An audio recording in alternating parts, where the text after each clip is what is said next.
Doctor Strange in the Multiverse of Madness is almost here. You can literally go get tickets right now, and the countdown is on. We're going to be watching the film soon. The first reactions will be with us soon. And despite all of this, the director Sam Raimi is not allowed to confirm whether Patrick Stewart is in the film. There's something to be said about how stupid this all sounds, and realistically, this is one of the dumbest things I've heard from Marvel Studios, and it just doesn't make sense. Most of you have probably seen that Sam Raimi has been making the rounds. Recently, he did an interview with Fandango, Fandom, multiple outlets. Specifically, one interview that came from Fandom, he was asked about Professor X, about Patrick Stewart playing him, because in that first trailer, we see the back of the head, we hear the voice. Even after denying it, Patrick Stewart came out and said, "Yep, that's me, I'm in the film." Well, Sam Raimi said he can't promise that it's Patrick Stewart in the film, because Marvel will not let him say who it is and who they're playing. Okay, now this is just the dumbest thing. Like, seriously?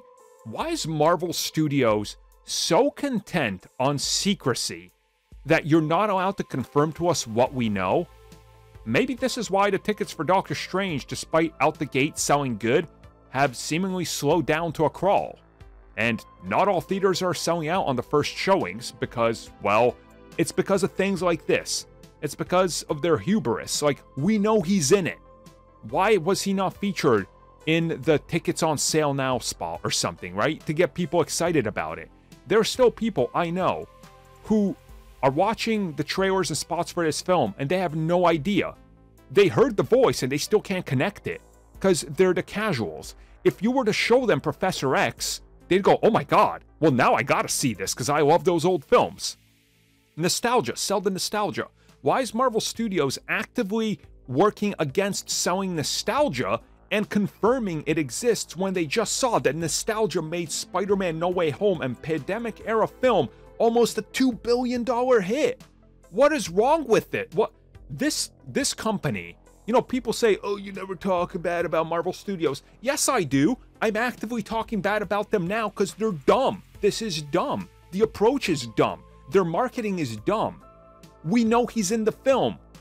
Just tell us he's in the film in an interview that's out 3 weeks before the film comes out. Say he's in the film. Release a TV spot talking about the unknown and show us Professor X so the casuals get excited.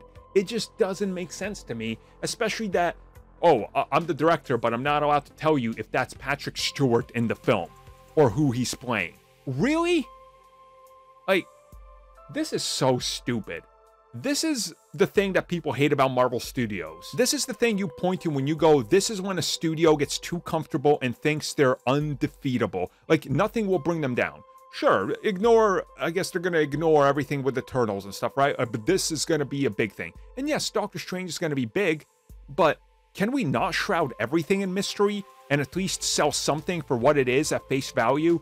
You're promising us the multiverse. Okay, we can kind of understand what we're going to see, right? Like, we get it. But at least show us one thing. Could you imagine if No Way Home hid every single villain? What? Remember, that was actually what Marvel Studios wanted. They wanted that. They weren't going to show anything. They were going to focus on the film being Doctor Strange versus Spider-Man. That's how they were going to sell the entire thing, so you knew nothing about the multiverse. Up until they were like, "No, we got to sell the nostalgia." So clearly, Sony, for once, was in the right. I just don't get it. It's literally ridiculous. Marvel Studios lost the plot here.